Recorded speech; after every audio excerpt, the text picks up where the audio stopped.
Welcome to the It's Time podcast with your host, Professor Dale Feinauer from the University of Wisconsin Oshkosh College of Business Graduate Programs.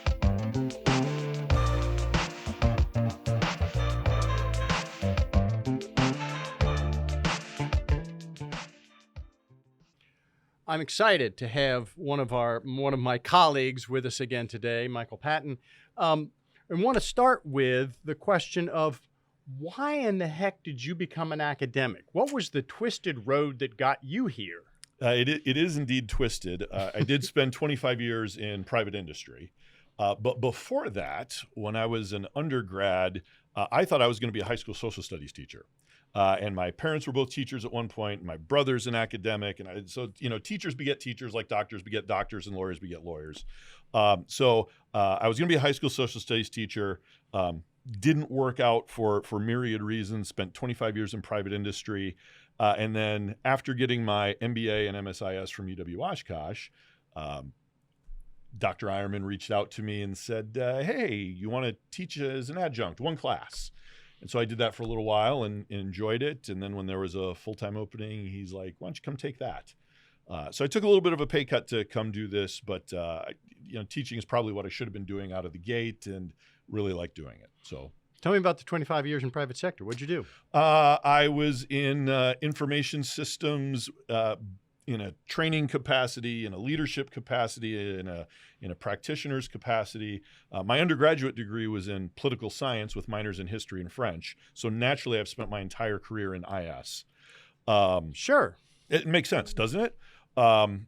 If you drink enough, I guess. If you do drink enough, yeah. So we moved up to Wisconsin, and like I said, I was going to be a high school social studies teacher because UW Oshkosh has such a great education program. If you didn't go through and get your teaching certification, your education, and do your student teaching, all that sort of stuff out of UW Oshkosh, at the time we moved up here, it was really hard to get a job because you had to have the connections, and I didn't. But my wife's assistant's roommate was working for a systems integrator, and they were looking this is how old I am. They were looking for someone to teach Word and Excel and how to double click on things. And I had run a computer lab in college. I had a teaching background. And so they figured you can probably put those things together and be competent enough to do those basic things. During the course of working there, I was exposed to opportunities to expand my technical knowledge.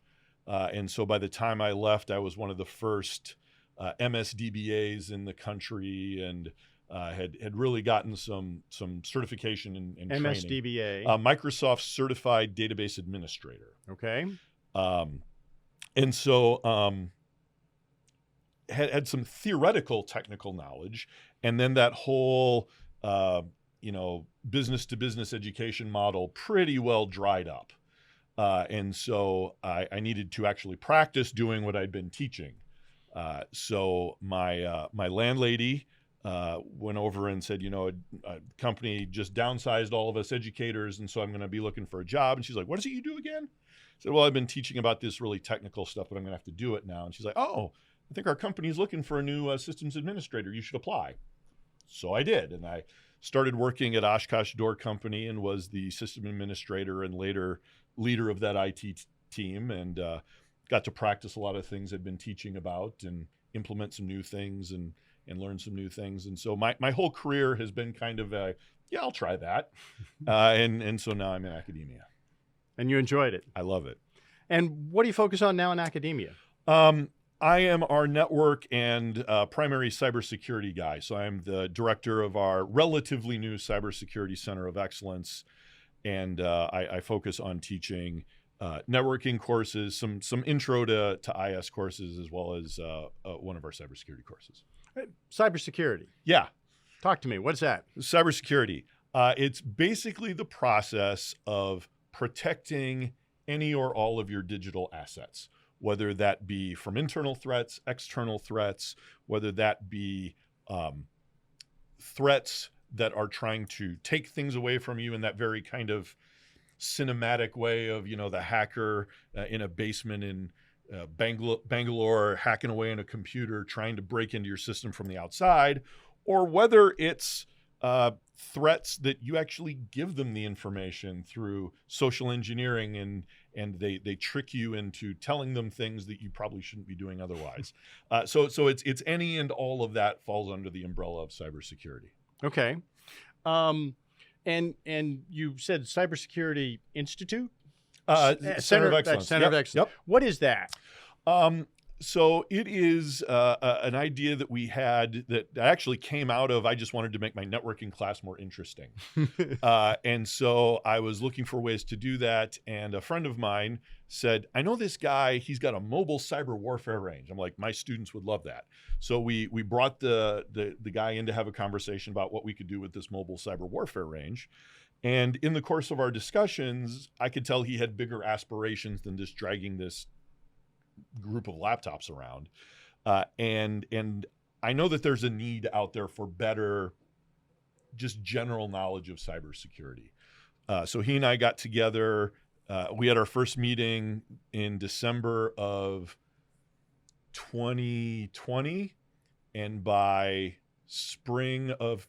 fall of 2021, we had a functional permanent Cybersecurity Center of Excellence with the idea that it was rooted in the Wisconsin idea that we're not just here to teach students, but we're here to be meaningful in the lives of everyday Wisconsinites. So that exists, yes, to supplement what we're doing in the classroom, but also to reach out to businesses and citizens of any size and expand their cybersecurity competency, whether it's just personal protection or all the way up to doing some really intense ransomware training, let's say, for an organization who wants to, in a safe environment, experience ransomware rather than dealing with it when it actually hits them. And so we can train your technology people. We can help you set up policies and cultural changes that make you more cyber aware, or we can just come to the Rotary or Kiwanis meeting and tell you what we do. And any and all of that is kind of where we live. Now that sounds like a relatively quick, particularly for academic arena time frame, where in less than a year, you went from having a discussion about this thing to having a center of excellence. Yeah. How did you lead this thing to make it happen that quickly within academia? Well, there was an obvious need for it. So that helps, right? If you know that there's a marketplace, right, that's always good. Second of all, I knew enough of the inner workings of the Byzantine system that is UW Oshkosh to know where my pain points were going to be. And that if I didn't get those pain points on my side early, this was going to fail. So the very first meeting I had after my meeting with my external partner was I went to the people in charge of keeping the rest of the campus network safe, right? I went and talked with Victor Alatorre. Sure. And I went and talked with the leader of that group, Mark. And I said, okay, guys, here's what I'm planning on doing. Here is the support from you that I would like. And here is what we're going to do on top of what you're already doing to make sure that you don't get burned.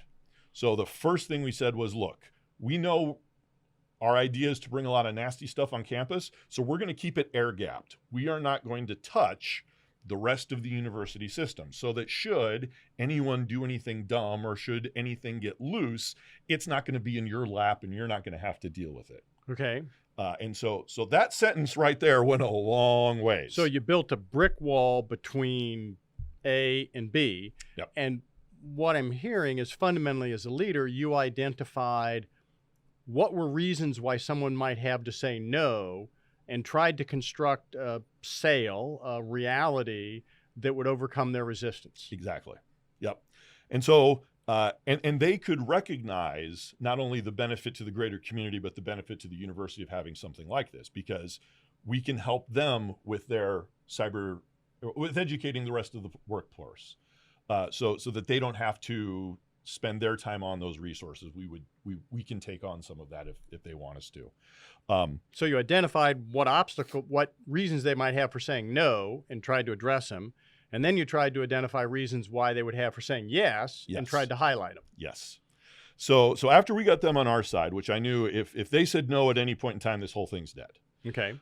So now they're on our side. So then I went to the people who would have to say yes to free up me as a resource. So I went to my chair, I went to the dean, and talked to them about what we're trying to do and what we're trying to do it, and got them to say yes for all the same reasons. Said, oh, and by the way, I've already got networking on our side. This is not going to be a problem. Right. They recognize the need in the marketplace, and so it sounded innovative and cool, and they were all on board for doing it because that could be a differentiator for them in the marketplace. Once we got them on board, then we went to the top and said, here's what we want to do. Here is why this could be good for the university as a whole. By the way, networking is already on board. By the way, College of Business is already on board, and went that way. And so we got buy-in from the chancellor and the provost. Everyone at this point has said yes, almost without pushback.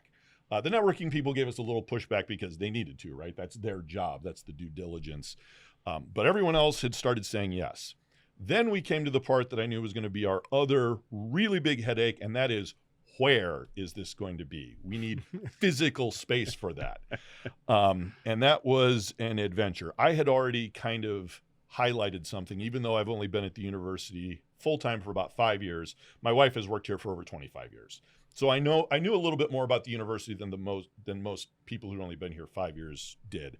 And I knew there was a space in the basement not in the basement, on the first floor of Greenhagen that had been used as a data center, but isn't being used as a data center right now. So I know it's got the infrastructure. Because it's at Greenhagen, there's parking nearby, which if you're going to bring in the outside, don't want to have to wrestle with parking. Is there parking? It had first floor external entrances, right? So they don't have to go into all the other stuff. I'm like, this is the place I want.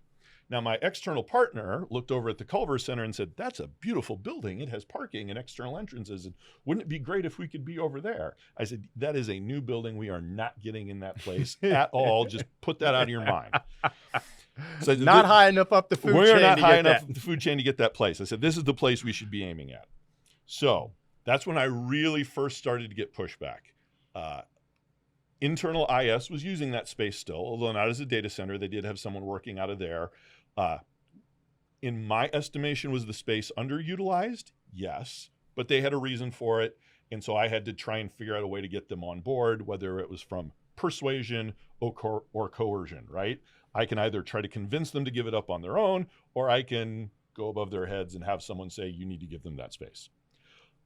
Ironically, as I'm trying to decide what is the best way to go in this situation, someone relatively high up in the university with control of certain resources said, I got a room in the Culver Center that's not being used. It's an old phone bank. It's just sitting there. Do you want to use it for a little bit? So the place that my partner had specified as the place he wanted to be is suddenly available to us. I said, what do I got to do to get it? He said, ask. So I did, and that's where we are. Nice. And had that not happened, it wouldn't have been 9 months. It would have been far longer. The getting that physical space would have been a lot tougher. So yeah, that's how we ended up where we are. Cool. Being a leader in academia, trying to lead this sort of a thing, Cybersecurity Center, how is that different than the roles you've had in the private sector and trying to lead and do things there?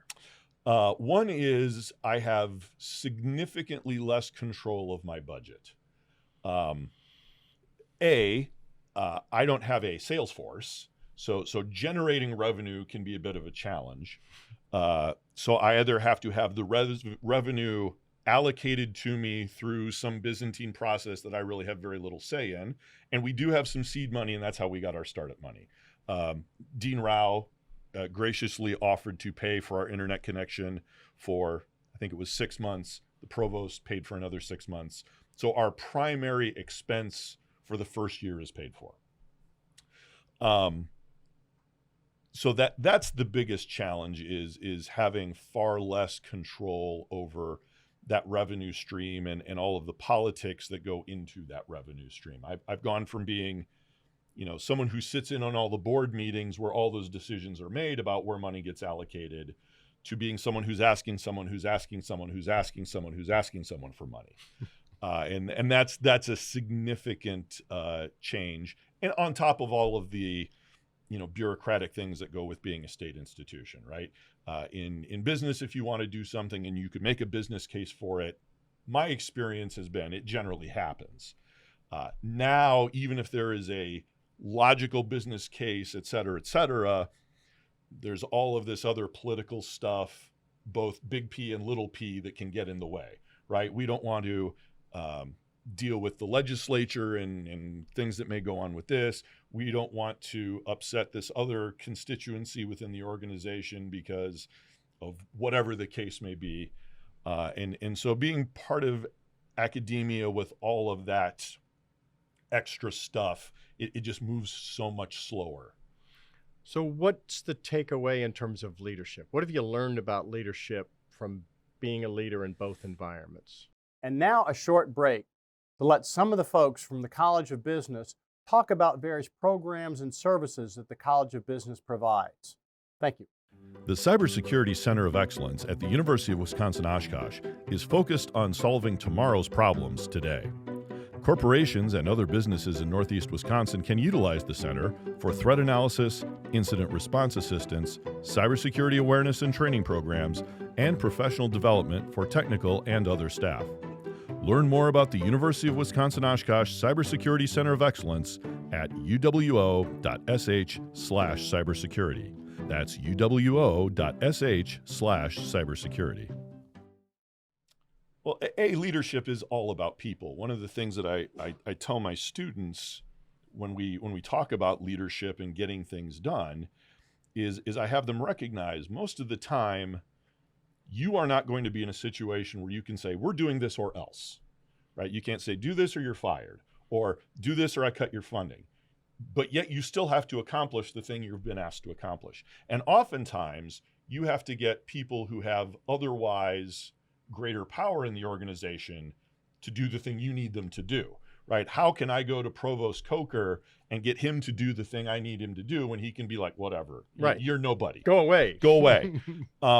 And so if you're not forming relationships and you're not understanding what is important to them, you can't get them to do anything.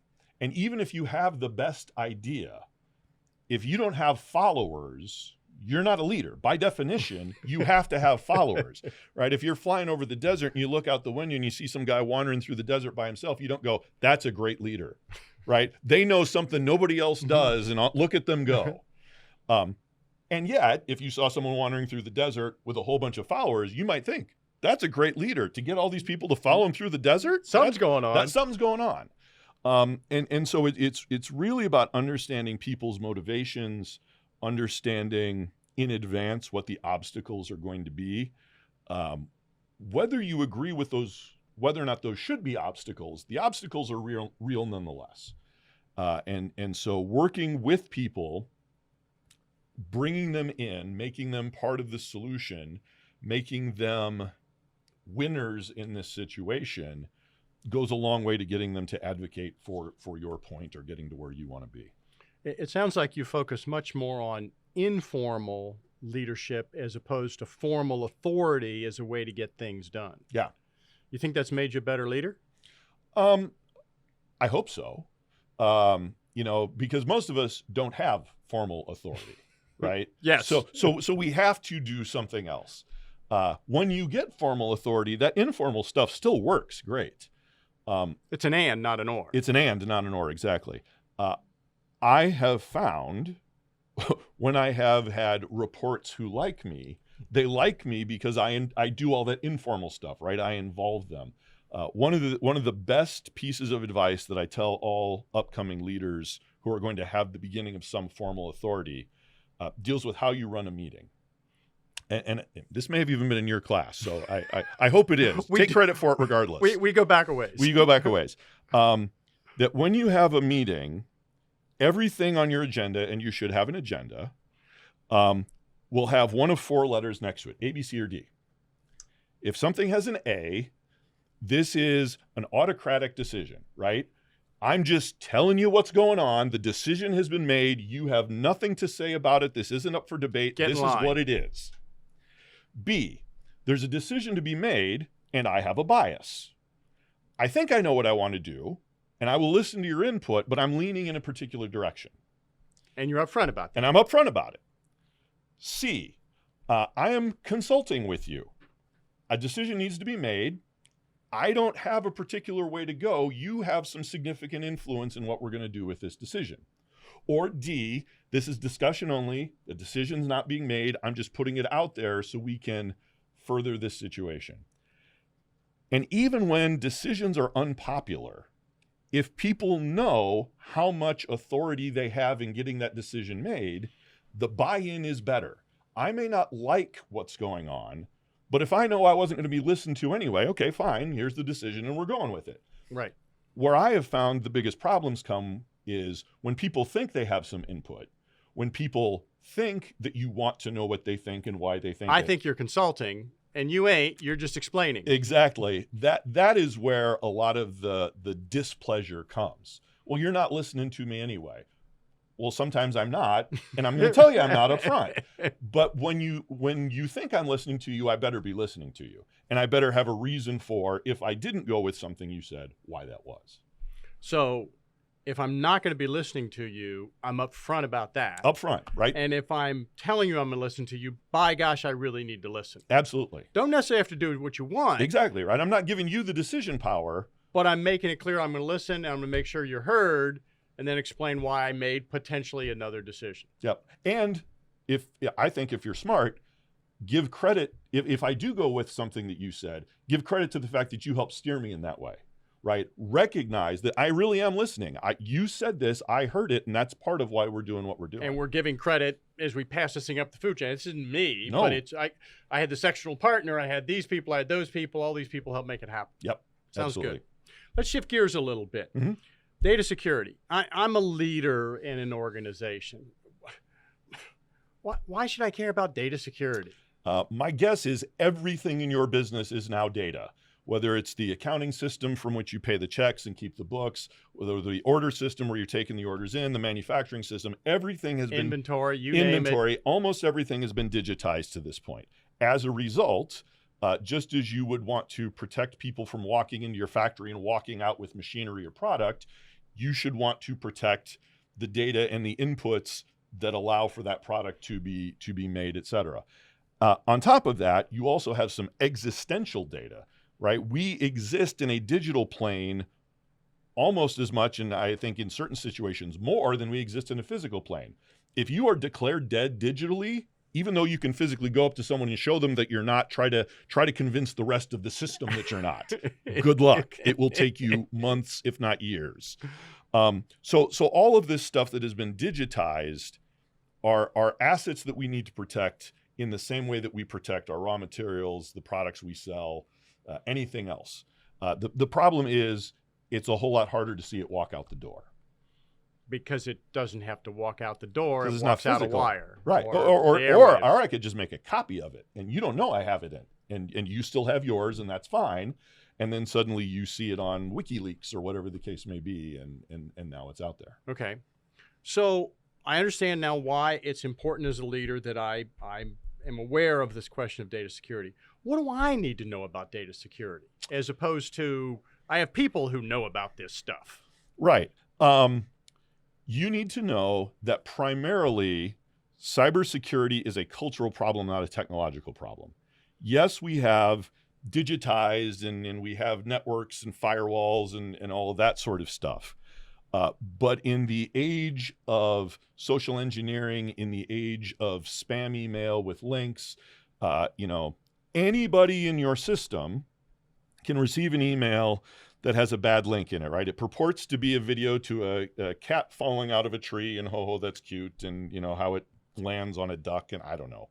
But it's something that seems I did miss that one. You but did go miss on. that one. It seems benign on its face, but it may have introduced some malware into your system, or someone calls the front desk. I'm working with so and so. I can't get a hold of them. Can you give me your number? Right, and they share information that you don't otherwise want shared. They may not be the target. They may simply be the foothold into the rest of the system. Because one of the things that bad actors do is they then move laterally and they escalate their privileges. So I may get into the system with the privileges of someone who appears to have no power or no authority to get to anything. But if I can then appear to be them and leverage the personal relationships they've already had and send out an email as them that says, hey, I know you're trying to get to this thing, and I know you've got access to it, but aren't there. Let me get into it for you and share your username and password with me. Or, whatever Right. sort of social psychological manipulation they're going to use. This is how most of the time the bad actors get to where they want to be. That the cinematic view, the brute force attack of the guy sitting in the basement hacking away on a keyboard and suddenly in 30 seconds is into the CIA, not real. These people generally take the long view of what they want to get to, and fundamentally your technology may not detect them until they've gotten to an escalation point where now they're really starting to get stuff, at which point they've been in your system for a really long time and may have hidden other places, and you think you've gotten rid of them and now you haven't. And most bad actors are in the system 6 months before you even see them. So it sounds similar to what I hear about leadership, that when you're thinking about who to promote in leadership, it's more the people skills than it is the tech side. Yep. And if I'm worried about data security, yeah, I got to have my tech right, but it's the doggone people that are causing the problem. They're leaving the door unlocked and letting the criminals walk right in, or holding And the no matter door how for good them. a lock you have. Doesn't matter how good a lock you have. If they're holding the door open for them, they're in. Okay. And as a person in an organization who's not in cybersecurity, I need to understand that. Right. So that I know what I need to be doing, et cetera. All right. Next question. How do I know if my cybersecurity folks are any good? I don't know squat about cybersecurity. How would I know if my people are doing the right stuff or we're just amazingly exposed? Sure. Let's be honest about this. Many times you can't, right? Just as you don't know if your doctor's any good until you need surgery and suddenly you're missing a leg, it's sometimes hard to do that.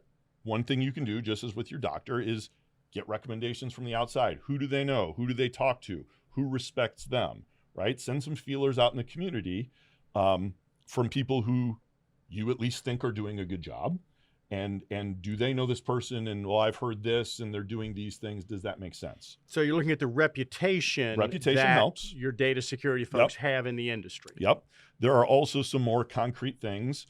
Do they have certain industry certifications? CISSP is one that is rather robust. So if someone comes with a CISSP certification, not only have they passed exams that say, I know these things, but they also have a certain level of practical experience that is required as part of the CISSP. So you're hiring somebody in, having that certification would be a gold star of some level. Yep. The other thing that I would emphasize, and I would say this with any technician, can they explain to you what they're doing in plain English? Can they show you what they're doing so that it's not just this theoretical thing? Oh yeah, we have a firewall. Well, what's a firewall? We'll explain what that is. Show me what you're blocking and how you're blocking it. And then have external auditors come in and test it, right? Because nobody's perfect. You could have the best cybersecurity person in the world. They will miss something.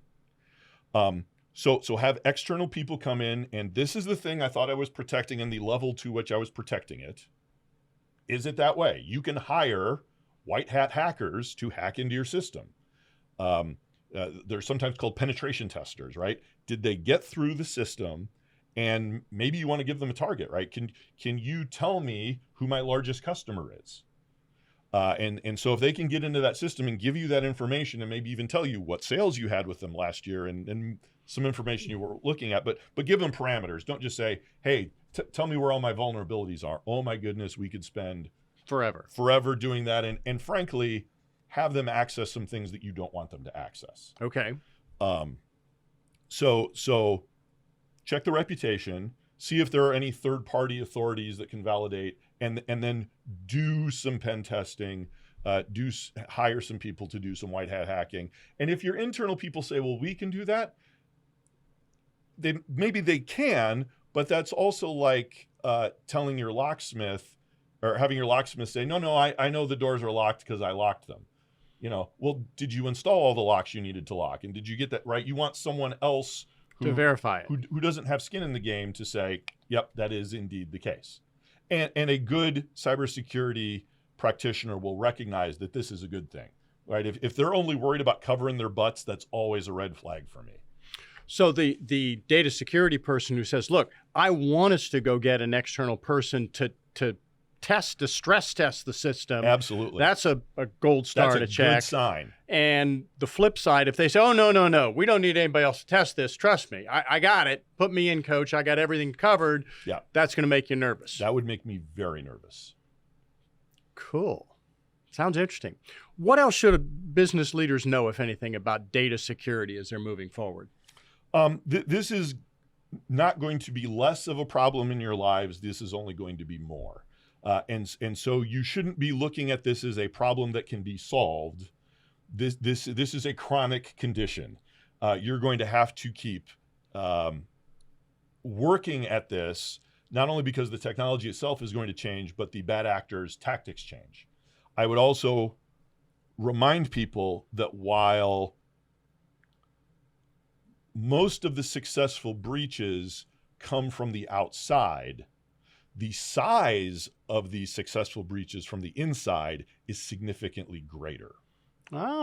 So I might be externally hacked more frequently than I have someone who steals from me, but the person who steals from me is going to steal a whole lot more than the person who's coming in from the outside. And so it's not just enough to face outward and stop those attacks, because you could be getting fleeced from behind. You need to take a look at everything that's going on, and don't assume that anything is okay. One of the things that throws off my undergrads is I say, who is the most dangerous actor that you need to defend against? And they're always like, government, criminals in Russia, or whatever the case may be. It's like, nope, your CEO. And they're like, aren't they in charge of actually keeping the company going? I said, yes, but I'm not talking about the person, the CEO. I'm talking about the role, the CEO. Because most people, if they get an email from the CEO, hairs stand up on the back of the head. Right. Oh my God, I got to do something. If that's not actually coming from the CEO, if they're asking you to do something you're not going to otherwise do, you're playing right into their hands, right? I don't have to distrust Dale Feinauer, the CEO. I need to be critical and careful of the CEO, regardless of the person who may not be the actual CEO, but it's the person who's worked their way up the food chain to act like. Because most attacks involve some level of social engineering, and the whole goal of social engineering is to get you to react rather than to respond. Right? They're going to send you something that has some sort of a threat, some sort of an urgency, something that gets you to stop thinking and just reacting. As opposed to, wait a minute, this is my third day on the job. Why is the CEO emailing me? This doesn't make sense, right? I mean, most of these things, if you take 30 seconds to take a breath and go, wait a minute, you can see through them fairly easily, regardless of how well they're written. The last thing I would ask anybody to remember about cybersecurity, we all will fail it at some point. We have to be right every single time. The bad guy only has to be right once. And so the odds of us being right every single time, I know you're perfect, Dale, but I am not. And apparently you're not real bright either. And I'm not real bright either. So when one is breached, and one will be breached at some point, that is not an indictment of your cybersecurity people. That is not an indictment of the person who held the door open while the criminal walked in. That is an opportunity for education and an opportunity to get better. And it may not feel like that when you just wired $500,000 to somewhere in Russia or China or whatever the case may be, but that's the reality of the situation. This is an opportunity for you to get better, and provided it doesn't close your doors, you'll live through it. And if it closed your doors, it doesn't matter who you're going to fire because you're all out of business anyway. So if you're going to have to pay the tuition, might as well figure out how to learn the lesson. Learn the lesson and spend the investment up front. For every dollar you spend in training, that is worth $10 in investment in technology. Finally, Center for Cybersecurity Excellence. Let's assume I'm listening to this podcast and think, oh, that's some good stuff. Yep. This guy seems like he may be reasonably bright, if not perfect. Maybe I should contact those folks and see if they could help my organization. How would they get in touch with you? We've made it really difficult. We have an email, ccoe@uwosh.edu. ccoe@uwosh.edu. Yep. Cybersecurity Center of Excellence, ccoe@uwosh.edu. All right, very good. Well, Michael, thank you for coming in and sharing some time with us, and hopefully we'll be good at not opening that door. That's right. And letting people in. That's right. Thanks a lot, Dale. I'll try to make sure I react, not respond. And if you do, it's okay. Or respond, not react. You want to respond, not react, and if you do, that's okay, but let people know so that they can start taking cleaning up the mess that I made. Cleaning up the mess, exactly. Well, I'm good at getting people to clean up the messes I made. Thank you very much, sir. Thanks, Dale. Very good.